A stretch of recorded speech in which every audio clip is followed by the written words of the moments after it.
यो नाला बढेकोमा के बोल्न चाहनुहुन्छ? यो नाला चाहिँ आजभन्दा 25 वर्ष अगाडि चाहिँ यो लेभलमा थियो हो। अनि अहिले चाहिँ अब रातमा पानी परेर बनायो अनि ठुलो पनि बनाएको छ।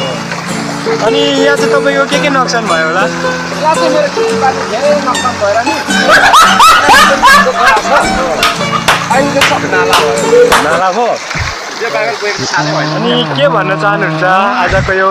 म अब के भन्न चाहन्छु सरकारलाई क्षतिपूर्ति चाहियो, मलाई क्षतिपूर्ति चाहियो अब राम्रो हुन्छ। अनि यो गाउँठाउँमा तपाईँ चाहिँ के पाल्नु भएको छ, के राख्नु भएको गाउँठाउँमा छ? चाहिँ यस्तो अब यो गाउँठाउँमा चाहिँ यसो रोड बनाइदिनु पर्यो, यसो गभर्मेन्टले हामीलाई दिनु पर्यो। मेरो एउटा जब कार्ड पनि चाहियो। धन्यवाद भन्नु लाग्छ। अनि के भन्न चाहन्छु भने यो तपाईँहरूलाई माया लाग्छ भने सब्सक्राइब गरिदिनु होला।